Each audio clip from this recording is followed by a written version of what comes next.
Olá, amados e amadas do Senhor Jesus, a graça e a paz do nosso Deus. Hoje vamos estar aí falando um pouco acerca do livro de 1 Samuel, capítulo 1. Nós vamos ler somente os versículos de 1 a 8, mas peço aos irmãos que deixem suas Bíblias abertas, que nós vamos caminhar um pouco acerca da história de Ana, né? E nós vamos falar hoje quais são os exemplos que Ana ela nos dá em momentos de dificuldade. Vamos então ler o texto da palavra do Senhor, 1 Samuel, capítulo 1, do 1 ao versículo 8, que diz assim: E houve um homem de Ramataim, de Zofim, da região montanhosa de Efraim, cujo nome era Elcana, filho de Jeroão, filho de Ilu, filho de Tou, filho de Zuf, o eframita. Tinha ele duas mulheres, uma se chamava Ana e a outra Penina. E Penina tinha filhos, Ana, porém, não os tinha. Este homem subia da cidade de ano em ano para adorar e sacrificar ao Senhor dos Exércitos em Siló. Estavam ali os dois filhos de Eli, Hofni e Finéias, como sacerdotes do Senhor. No dia em que Elcana oferecia o seu sacrifício, dava a ele as porções dentre a Penina, sua mulher, e todos os seus filhos e filhas. A Ana, porém, dava porção dupla, porque ele a amava, ainda mesmo que o Senhor a houvesse deixado estéril.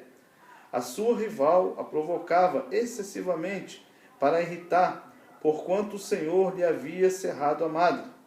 E assim fazia ela de ano em ano. E todas as vezes que Ana subia à casa do Senhor, a outra a irritava, pelo que chorava e não comia. Então Elcana, seu marido, lhe disse: Ana, por que choras? E por que não comes? E por que estás o coração triste? Não te sou eu o melhor do que 10 filhos? Vamos orar? Senhor Deus, nosso Pai, nós te louvamos, ó Deus. Adoramos o teu santo nome, ó Deus, na beleza da tua santidade. Agora fala conosco, Deus, aos nossos corações, e que essa palavra, Deus, possa acalentar os nossos corações para a glória do teu nome. Assim oro, agradecido ao Senhor, em nome de Jesus. Amém. E graças a Deus. Queridos, o texto que nós lemos aqui, como eu já propus para os amados irmãos, atitudes que Ana tomou, em meio às dificuldades, em meio às turbulências da vida. O texto aqui que nós lemos conta a história, de Ana, uma mulher, que não tinha filhos, e nós todos sabemos que a história do judaísmo, para uma mulher que não havia filhos, e para uma família que não tinha filhos, isso era uma vergonha muito grande. Então, a gente vê ali primeiramente o sofrimento dessa mulher, a dor dessa mulher, e querer ser mãe, e também por ser motivo ali, de chacota da sua rival, que era ali, o texto aqui vai dizer que o seu marido a amava muito, porém, a outra devia ficar implicando com ela, dizendo que ela era estéril e essas coisas. Então a gente vê que ali Ana está ali num momento de tribulação, num momento de angústia muito grande, e eu gostaria que os amados continuassem com suas Bíblias abertas para nós discorrermos um pouco à frente desse texto, para nós podermos ver aqui. Hoje eu gostaria de também, em meio a essas lutas que estamos passando e dificuldades que estamos passando, trazer aqui também para os amados irmãos uma palavra de encorajamento, uma palavra de conforto para cada um de nós que estamos vivendo essas tribulações, esses medos, esses anseios durante esse tempo que estamos vivendo aqui de pandemia, ok? Então, queridos, isso aqui primeiramente havia uma grande perspectiva de Deus, e aqui começa o plano de Deus em sua grande perspectiva da promessa que ele havia feito a Sara, a esposa de Abraão, quando ele promete a Abraão uma grande nação. Mas lá em Gênesis, no capítulo 17, o versículo 16, Deus vai fazer uma promessa a Sara, esposa de Abraão, né, que dela sairia reis e povos. Então, aqui já havia um propósito de Deus de fazer daquele povo, daquela grande nação, que aquela grande nação haveria de ter reis, haveria de ter outros povos. Então, Deus aqui vai levantar, né, um dos maiores juízes daquela época, né, que ali é Samuel, que nós vamos ver aqui no decorrer da história. Então Deus está preparando todas as coisas.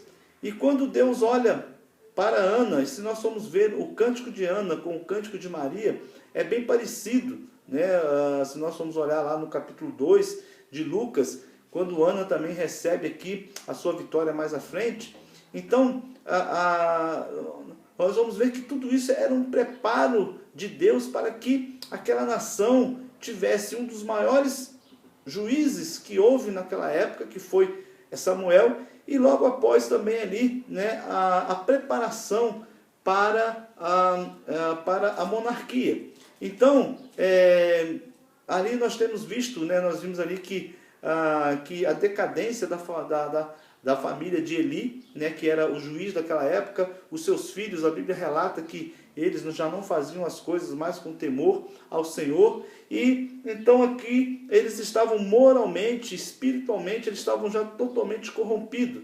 E esse livro fala do nascimento miraculoso, né, ou seja, de uma exaltação do nome de Deus, né, que esse homem, ele foi agora um homem que nasce de uma forma miraculosa, é o mesmo homem que vai ungir a Saul e que vai anular essa unção e que vai ungir a Davi, que vai permanecer por toda a sua dinastia, até mesmo ao tempo de Jesus, quando eles falam Jesus, filho de Davi, eles estão querendo dizer que aquela dinastia de reinado vinha de Davi. E Samuel, né, o que vai vir desse nascimento miraculoso, é este homem, né, que é um dos responsáveis por este acontecimento. Então, queridos, como eu já havia dito para vocês, né, eu queria ver aqui 5 exemplos que Ana vai nos dar em momentos de angústia e de tribulação que estamos vivendo.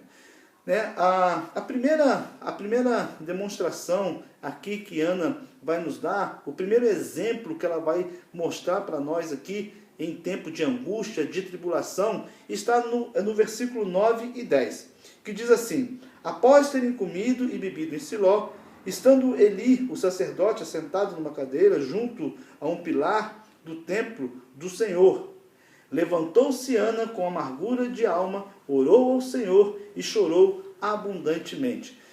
Ana estava numa grande dificuldade, passando por uma grande luta.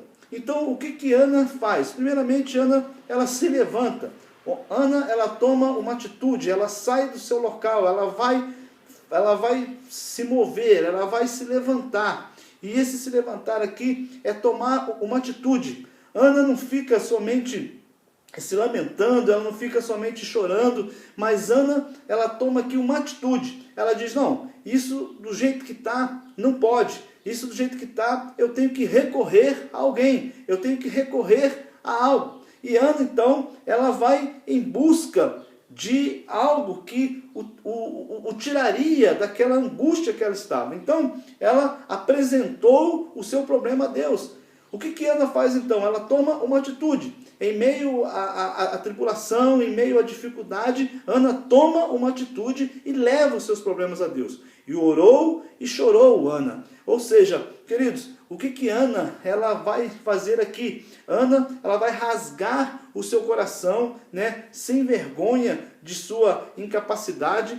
Ana vai dizer ali, ela vai colocar os seus problemas, ela vai colocar a sua dificuldade ali perante ao Senhor, né, colocar sua vergonha ali perante ao Senhor. Então, queridos, ela clamou ao único que poderia fazer algo por ela. Ana entendia que tudo ali já estava acabado, que não havia mais nada a se fazer humanamente falando, e que somente Deus, ele poderia fazer algo por ela. Então, queridos, fica a pergunta para nós, nesse momento de tribulação, fica a pergunta para nós: será que nós temos orado? Temos buscado a presença de Deus? né? Muitas vezes temos orado em casa, buscado, muitas vezes a gente vê também um culto de oração na nossa igreja, né? Sempre é um culto mais reduzido, porque o povo tem dificuldade para orar, tem dificuldade para se quebrantar perante o Senhor. E nesses momentos de luta e tribulação que nós temos, a primeira coisa que Ana nos ensina é que toda tribulação que nós possamos passar neste mundo, só há uma solução, é Deus. E para isso nós temos que orar, nós temos que jejuar, temos que buscar ao nosso Deus. Então, queridos, nós precisamos buscar a Deus. Nós precisamos buscar ao Senhor. A arma que Deus nos dá em momentos de pandemia, em momentos de dificuldade, em momentos onde não havia saída, como nós vamos ver ali, por exemplo, com Josafá, que ele estava rodeado e não havia mais saída para aquele povo, a única saída para aquele povo. Aí entra o jejum. É quando nós não podemos mais fazer nada, quando o ser humano não pode fazer, e nós temos que nos curvar a Deus, temos que nos colocar na presença dele e dizer que somente ele pode fazer alguma coisa. O jejum é uma forma de humilhação, de nos humilharmos perante Deus. Então, queridos, a primeira coisa que Ana nos ensina é isso, a jejuar e a orar. Será que nós, como igreja do Senhor, através de tantas as calamidades que temos passado, tantas as dificuldades que temos passado, será que nós temos tirado um dia da semana para jejuar ao Senhor, para orar ao Senhor? Então fica uma das dicas de Ana aí para as nossas vidas. A segunda coisa que Ana faz está aqui no versículo de número 11. Ela fez um voto dizendo: Senhor dos exércitos, se benignamente atentares para a aflição da tua serva e lembrares e me der um filho varão, ao Senhor te darei por todos os dias da minha vida, e sobre a sua cabeça não passará navalha. A segunda coisa que Ana vai fazer aqui, ela faz um voto, né? Um voto permanente com o Senhor. Né? A segunda coisa que Ana vai nos ensinar aqui é fazer um voto com Deus, é buscar a Deus, é falar: Senhor, a situação está assim, mas se o Senhor se atentar para mim, se o Senhor fizer isso, Senhor, eu farei isso. Ana faz um voto, não que nós possamos comprar a Deus, não que nós possamos, mas aqui Ana nos deixa esse ensinamento. Nós não temos a quem recorrer, queridos, nós não temos a quem pedir, nós não temos a quem clamar. Então, a quem que nós vamos fazer? É pedir a Deus, é clamar ao Senhor dos exércitos. Então, Deus, ele conhecia, ele sabia qual era a necessidade de Ana. Não que Deus precisasse ouvir Ana falar, mas muitas vezes Deus espera de nós uma atitude do seu povo, do povo que ele levantou para ser diferente, do povo que ele levantou para ser atalaia nesse mundo. Ele espera de nós uma atitude. E Ana, ela faz um voto com Deus. Então, Ana, ela tem um exemplo, né, como nós podemos falar com o nosso Deus, pedir, propor ao nosso Deus. Então, queridos, nós temos exemplos de pessoas que oravam, mas que não querem, por exemplo, receber a bênção. Tem pessoas que pedem uma oração, mas olha, eu vou pedir oração por desencargo de consciência. Pastor, ora para mim arrumar um emprego. Ora, mas não levanta cedo, né? não vai buscar um emprego, não vai atrás. Então isso não é buscar a Deus. Aqui, na verdade, Ana toma uma atitude, ela se levanta, ela se quebranta, ela jejua, ela ora e depois ela faz um voto com Deus. Deus, olha, eu preciso disso. Eu preciso exatamente disso. Então é isso que ela está aqui propondo para nós, né? Então, queridos, o que nós temos falado com Deus, né? Então, o que nós temos feito para que toda essa tribulação se afaste de nós, né? O que nós temos pedido ao nosso Deus? Temos feito a nossa parte, nós temos orado, temos jejuado, temos buscado ao Senhor. Então, queridos, Deus, Ele quer ouvir as nossas petições. Assim como o cego de Jericó, assim também como o homem do tanque de Betesda, que Jesus chega: o que queres que eu te faça? Queres ser curado? São perguntas que o Senhor faz para nós nessa noite. O que nós queremos? Nós queremos a cura. Nós queremos o quê? Nós queremos enxergar, nós queremos melhorar a nossa vida espiritual. Deus está esperando as nossas atitudes em oração, em jejum, e nos quebrarmos diante desse Deus e pedir a Ele o que nós estamos necessitando. Esse é o segundo ensinamento que Ana nos dá. Primeiramente, ela orar, jejuar, se levantar, tomar uma atitude e logo após fazer um voto com Deus, clamar a esse Deus. A terceira coisa que Ana vai aqui nos ensinar para o que nós temos que fazer em momentos de dificuldade está no versículo de número 15, que diz assim: e porém Ana respondeu: não, Senhor meu, eu sou mulher atribulada de espírito, não bebi nem vinho nem bebida forte, porém venho derramando a minha alma perante ao Senhor. Queridos, o que Deus espera de nós é que venhamos a derramar a nossa alma perante ao nosso Deus. Que nós venhamos a nos derramar perante o Senhor. Ana se humilhou, ela se prostrou, ela colocou todas as suas dificuldades na presença de um Deus Todo-Poderoso. Então, queridos, muitas vezes nós não conseguimos nos humilhar, nós não conseguimos nos rebaixar. A palavra de Deus muitas vezes fala de povo de dura cerviz, ou seja, é um povo de pescoço duro, é um povo de coluna dura, é um povo de nuca dura, ou seja, um povo que não se curva, um povo que não se dobra. Muitas vezes, querido, nós temos que nos dobrar a esse Deus, nós temos que nos curvar a esse Deus maravilhoso. E aqui foi o que Ana fez, o jejum, uma humilhação, uma total dependência de Deus. É demonstrar isso ao Senhor, é nos humilharmos, não somente em jejum, mas também em oração, na presença desse Deus. E aí, o Senhor, Ele é que perdoa os nossos pecados, é Ele que tem misericórdia de nós, somente Ele pode fazer essas coisas. Ou seja, não é pelo fato de nós fazermos isso, mas é o único fato de que Deus pode ter misericórdia do seu povo. É dessa forma. Ele ouve o nosso pecado, mas ele não vai mais atrapalhar a nossa comunhão com Deus.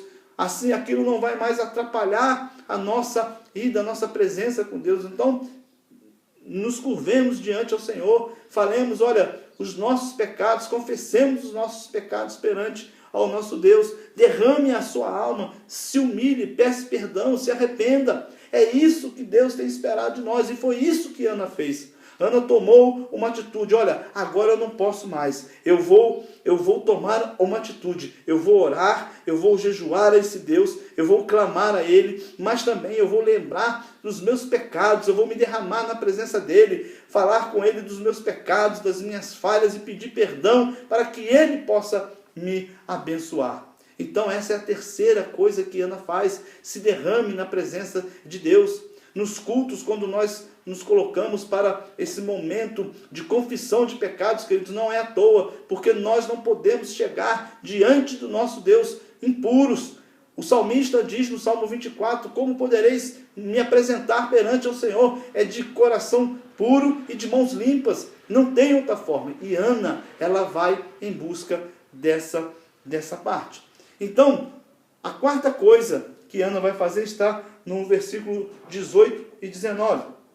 E disse ela, acha a tua serva mercê diante de ti. Assim a mulher se foi a seu caminho e comeu, e o seu semblante não era mais triste. E levantando-se de madrugada, adoraram perante o Senhor, e voltaram e se chegaram a casa, em Ramá. Eucana coabitou com Ana, sua mulher, e lembrando-se dela o Senhor. Ela concebeu, e passando o desvio, tendo um filho, a quem chamou de Samuel, pois dizia, do Senhor o pedi.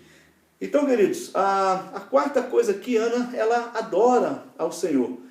Ela sai da presença de Eli, Eli fala com ela, ela diz, olha Senhor, eu estou atribulada de coração, eu não estou bêbada, mas ela se quebranta perante ao Senhor, e ali, então, o sacerdote fala com ela, olha, vá em paz e seja concedido segundo o seu desejo. Ana, ela não tinha recebido ainda, ela não recebeu a bênção, mas depois da petição, o que diz aqui a palavra? Que Ana adorou, ela confiou no Senhor. Ela foi para a sua casa e o seu semblante era um semblante alegre, era um semblante feliz. Então Ana, ela não se importa mais agora com aquele, já que o sacerdote diz, ela tem que somente agora confiar. Ela já orou, ela se quebrantou na presença de Deus e agora ela tem que acreditar que esse Deus vai fazer o melhor para a sua vida. Então nós podemos ver aqui que ela adorou. E a primeira coisa que ela vai fazer, ela vai continuar com as suas atitudes. Porque ela saiu, ela se alegrou, mas também ela continuou em busca. Tanto que diz o texto aqui que Eucana coabitou com Ana, sua mulher. Então, ou seja, ela foi para casa e foi fazer aquilo que era necessário para que ela pudesse ter um filho, obviamente. Então ela foi para casa certa da vitória que o Senhor havia de dar para ela. Então, ou seja, eu vou esperar no Senhor. Ah, não, eu estou esperando, pastor, no Senhor. Mas nós temos que fazer a nossa parte. Trabalhe, estuda, vá à luta. É isso que Deus espera também de nós. E é isso que Ana está nos ensinando. Muitas vezes também nós oramos, nós clamamos, mas também nós não tomamos atitude. Ana orou, clamou, mas ela foi em busca daquilo que ela queria, daquilo que ela havia pedido ao Senhor. Então, queridos, esse texto, ele é tão forte que Lutero, ao ler esse versículo 18, ele tem a sua vida transformada. Em um dos livros que ele coloca, ele diz que ele tem a sua vida transformada, porque ali a fé daquela mulher foi tão grande, que ela saiu da presença de Deus, ela saiu da presença do sacerdote, com uma fé tão grande, que o seu semblante já não era triste. Eu quero dizer para você, nessa noite que está passando por alguma luta, alguma dificuldade, ouça essa palavra, ore ao Senhor, se quebrante ao Senhor e mude o seu semblante, porque nós temos que confiar nesse Deus que pode todas as coisas. E por último, ela cumpriu o seu voto. Do versículo 20 ao versículo de número 28, se nós formos ver, aqui Ana, ela faz um voto e ela vai cumprir esse voto. Então, queridos, não faça nada que você não possa cumprir. Ela dá toda a honra e toda a glória, a sua vitória a Deus. Você depois leia esses versículos do 20 ao 28, nós já estamos com a hora um pouco avançada, então você leia em casa. O versículo 21, como por exemplo aqui, Deus deu a ela mais 5 filhos, e Samuel continuava crescendo na presença do Senhor. Deus deu a ela muito mais do que ela pediu. Ana pediu somente um filho, e Deus deu a ela mais 5 filhos. Então, queridos, esse é o nosso Deus, é um Deus que pode todas as coisas, Ele pode fazer muito mais do que aquilo que pedimos ou pensamos, e o nosso Deus continua o mesmo. Não que Ele precise fazer algo para nós, para que nós venhamos a crer, não, mas Ele continua o mesmo, é para que nós venhamos a glorificar o Seu nome, e isso não vai mudar. Então, se nós estamos passando por luta, se nós estamos passando por dificuldade, entregue a sua vida ao Senhor, entregue o teu caminho ao Senhor, confia nele, e tudo e o mais Ele o fará. É isso o que o Senhor, o que Ana está nos ensinando aqui. Ela pede um filho, Deus o dá. Esse filho se torna o maior juiz de todos os tempos. Está ligado a nós até os dias de hoje. Mas Deus ainda lhe dá mais 5 filhos. Para que ela pudesse ver que o nosso Deus, Ele é poderoso. Então, queridos, que nós venhamos a entender isso. Eu quero concluir aqui. Lembrando que nós temos que tomar atitudes. Buscar ao Senhor, orar, jejuar. Nos quebrantar na presença do nosso Deus. Pedir perdão dos nossos pecados. E também adorar a Deus, crer que somente Ele pode fazer tudo aquilo que pedimos ou pensamos e cumprirmos com os nossos votos. Qual foi o voto que você fez quando você passou a ser membro dessa igreja, da Igreja Presbiteriana de Senador Canedo? Ou você que está nos ouvindo aí, qual foi o voto que você fez? Cumpra os seus votos. Cumpra o voto que você fez, não na presença do homem, mas sim na presença de Deus. Porque nós temos certeza que esse Deus, Ele continua o mesmo ontem, hoje, e Ele o será para tudo sempre. O segredo de Ana, qual foi? Ela creu. Toda ansiedade, angústia, tristeza, ela colocou nas mãos do Senhor e creu. Então, queridos, eu quero colocar hoje, se você está passando por angústias, por dificuldades, por lutas, creia no Senhor Jesus. Coloque a sua vida na presença desse Deus, que toda ansiedade, toda depressão, tudo aquilo que não provenha do Senhor, vai bater em retirada. Porque se você crê nesse Deus, a luta que você está passando, você pode ter a convicção de que tudo que nós passamos é para a honra e para a glória do nome do Senhor Jesus. Como diz o apóstolo Paulo, todas as coisas cooperam para o bem daqueles que amam a Deus. Amém, queridos? Vamos orar mais uma vez? Senhor, nós te louvamos, ó Deus, adoramos o teu santo nome, ó Deus, pela tua palavra. E eu peço ao Senhor, ó Deus, que nessa noite o Senhor venha entrar nos nossos corações e nos dá, ó Deus, a certeza de que em meio a todas essas lutas que estamos passando, todas essas tribulações, mas o Senhor está no meio de todas elas. E que, ó Deus, muito em breve, todos nós contaremos o quão grandes coisas o Senhor fez em nosso meio. Porque aqui, ó Deus, nós cuidaremos de lhe dar toda a honra e toda a glória que é devida ao Senhor. Assim louvamos o teu nome, te agradecendo por tudo, em nome de Jesus. Amém e graças a Deus. Amém, queridos? Fiquem na paz e que Deus vos abençoe, em nome de Jesus.